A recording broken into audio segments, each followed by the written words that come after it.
L'éducation est vraiment un processus. Ce n'est pas une réponse, ce n'est pas un simple livre. Donc, certains d'entre vous commencent ici, certains d'entre vous sont en bas, ici. D'autres sont déjà à la ligne d'arrivée. Mais le point ici est le suivant. Vous n'obtenez pas tout en un jour. Vous ne l'obtenez pas dans un livre. Comme Kenny l'a dit, j'ai commencé avec un appartement d'une chambre et d'une salle de bain sur l'île de Maui. Et le problème est que la plupart des gens ne commencent pas. Ils disent généralement « je n'ai pas d'argent » ou des choses comme ça. Et c'est ridicule, nous n'avions pas d'argent non plus. Quand j'ai commencé ce business, c'est ce que je pensais aussi, qu'il fallait de l'argent. Je pense aujourd'hui que c'est ce qui retient beaucoup de gens, et je pense qu'ils l'utilisent aussi comme une excuse. Ils disent que je n'ai pas d'argent, donc je ne peux pas commencer, alors que ce n'est pas du tout le cas. Il y a plus d'argent qu'il n'y a de marché, c'est ce que j'ai vécu. Et donc, une fois que j'ai eu l'éducation, j'ai réalisé qu'il y a beaucoup de gens comme ceux qui ont de l'argent, qui cherchent un endroit pour l'investir. Et vous pouvez voir la réaction des banques face à la quantité importante d'argent qu'il y a dans l'économie. Parce que lorsque les banques refusent les dépôts, ou vous font payer pour placer votre argent en banque, alors là, vous savez qu'il y a beaucoup d'argent dans le système. Et c'est pourquoi je dis que les épargnants sont les perdants. Parce que à chaque fois que le gouvernement imprime de l'argent, la valeur de l'argent baisse. Et en réalité, les débiteurs sont les gagnants. Donc, Ken et moi sont amis depuis environ 12-15 ans maintenant. Nous avons gagné des millions de dollars ensemble. Nous n'avons jamais perdu d'argent durant les hauts et des bas. Et c'est ça le pouvoir de l'éducation de père riche, du coaching, des livres, des jeux. Et tout ça, c'est de préparer votre esprit au business, parce que c'est tout un ensemble.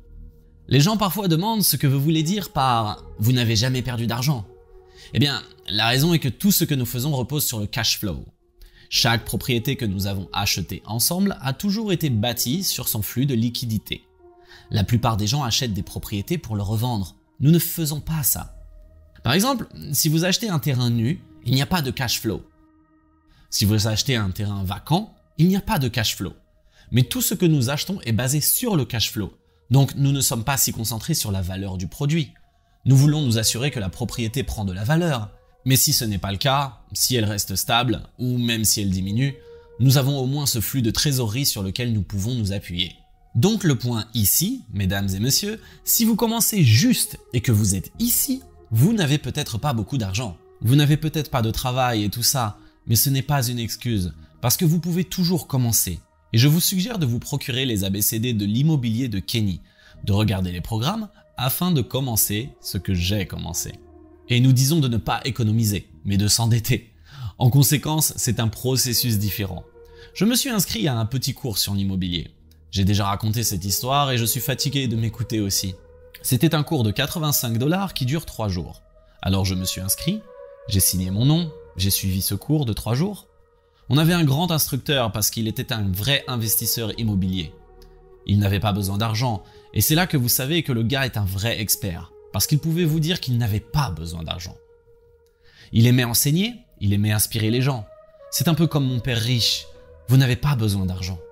Et la chose la plus importante qu'il a dit à la fin du programme, c'est que lorsque vous quitterez ce programme, qui dure 3 jours, vendredi, samedi et dimanche, c'est là où votre éducation va commencer. Donc il dit qu'à la fin, quand vous finissez, lundi matin, votre travail est de regarder 100 propriétés. 100 propriétés en 90 jours. Prenez tout ce que je vous ai appris et regardez 100 propriétés. C'était un début. Donc naturellement, 30 ou 35 gars dans la salle disent « Ok, on va le faire ».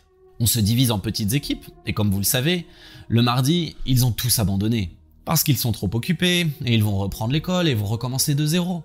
Mais il y a 3 ou 4 autres gars, parmi lesquels moi, qui sont partis à la recherche des petites affaires. Des petites affaires parce que c'est tout ce que nous pouvions nous permettre. Nous n'avions pas d'argent. Moi, j'ai continué à chercher. Vous savez, je vais frapper aux portes des agents immobiliers et la première chose qu'ils me disent est que vous ne pouvez pas faire ça ici, c'est Hawaï. Vous pouvez le faire en Californie, au Nebraska, mais vous ne pouvez pas le faire ici à Hawaï. Et c'est une des premières choses que mon conseiller m'a dites. Que c'est là le discours des perdants. Vous ne pouvez pas faire ça ici. Écoute, quelqu'un le fait ici. Peut-être pas toi, l'agent immobilier.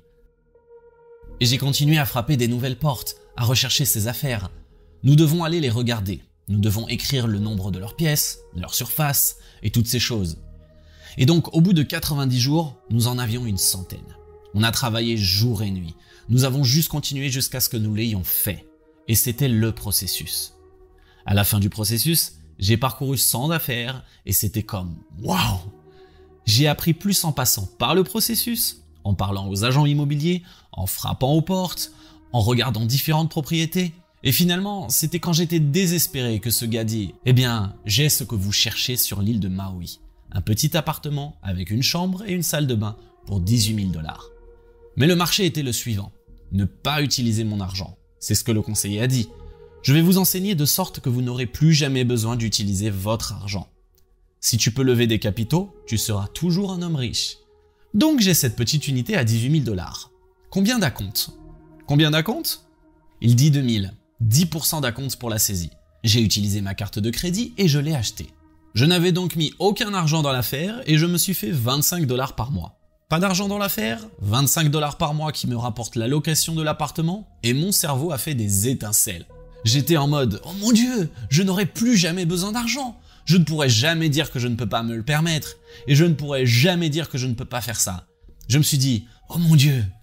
Et c'est comme ça que j'ai commencé. Et aujourd'hui, Kenny et moi faisons beaucoup d'affaires. Mais Kenny a continué et moi, je suis resté avec un petit nombre d'unités. Je crois que je me suis arrêté à 100 unités. Et j'ai dit que ce n'était plus mon métier. 100 unités, c'est beaucoup de travail. Donc Kenny a repris après ça. Et on fait toujours des millions de dollars même quand le marché s'effondre. Mais le processus est le même. Et le point ici est que vous voyez, les gens qui investissent dans les actions sont dans l'argent liquide. Et j'investis avec Kenny parce qu'on est dans la dette. La beauté de l'immobilier, c'est qu'il y a autant de marge que d'actions. Mais avec l'immobilier, les banques sont très désireuses de vous prêter de l'argent si vous êtes bon. Si vous n'êtes pas bon, elles ne vous prêtent pas d'argent. Donc encore une fois, cela revient à dire que lorsque quelqu'un dit qu'il n'a pas d'argent, c'est parce qu'il n'a pas de connaissances financières. Vous n'avez pas d'éducation, vous savez, je n'ai pas d'argent, donc je ne commence pas. Vous savez des trucs comme ça. Eh bien, vous n'êtes pas censé utiliser votre propre argent de toute façon. Et c'est la leçon que m'a donné Père Riche dans les années 70. Il dit, regarde, le dollar n'est plus soutenu par l'or. Le dollar est maintenant soutenu par la dette, les bons du trésor américain. Il disait que si tu veux être riche, tu dois comprendre comment utiliser la dette.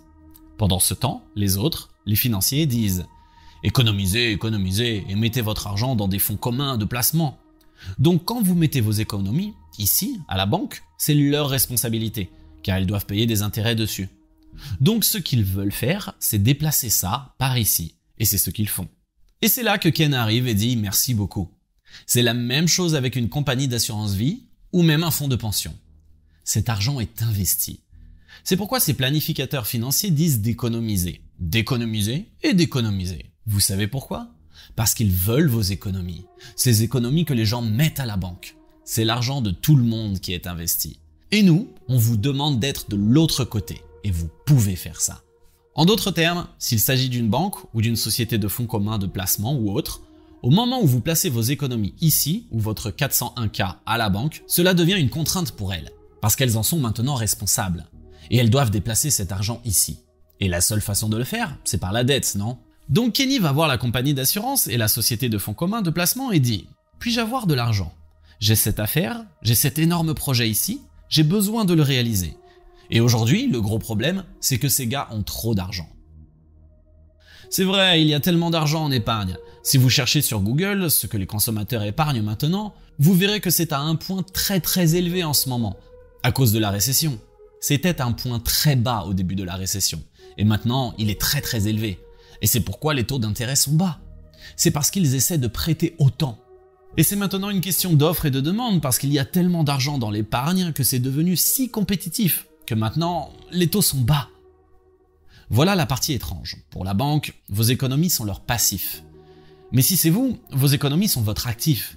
C'est pour ça que ça s'appelle un bilan.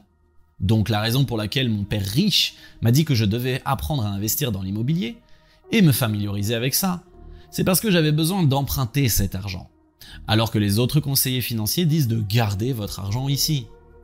Pour moi, c'est vraiment stupide, et ce qui est intéressant, c'est qu'aucun de nous ne connaissait ces trucs en sortant de l'école.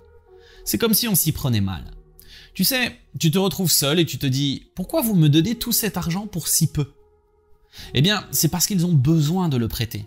Donc différentes institutions ont beaucoup d'argent et leur travail est de les placer. Ils le placent dans les entreprises, les lignes de crédit, l'immobilier et toutes sortes d'autres investissements. Ils aiment l'immobilier.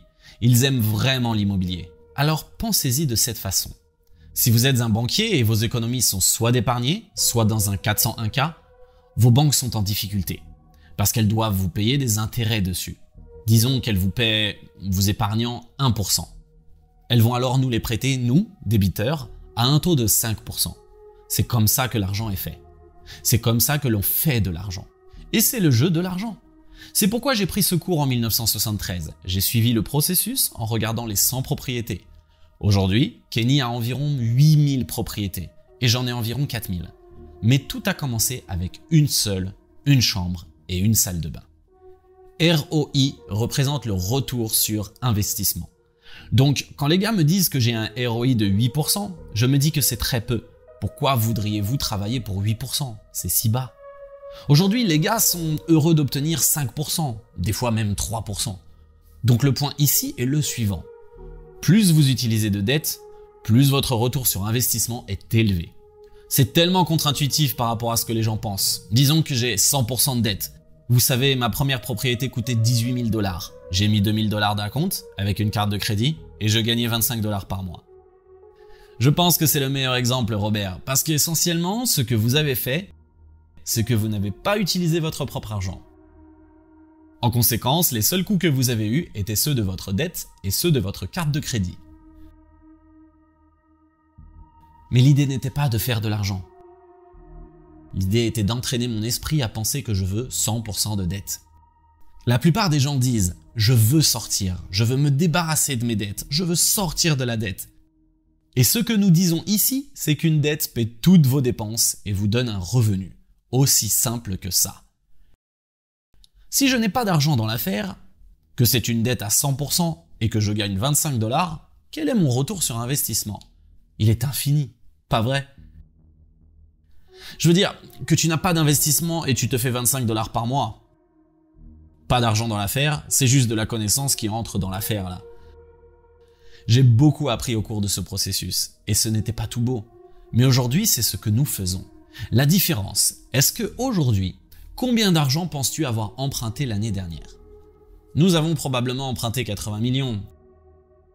La raison pour laquelle nous voulons autant de dettes est que si j'emprunte en ce moment, j'emprunte à 4 ou 4,5%, et que l'inflation est disons de 4,5%. Alors j'utilise essentiellement votre argent.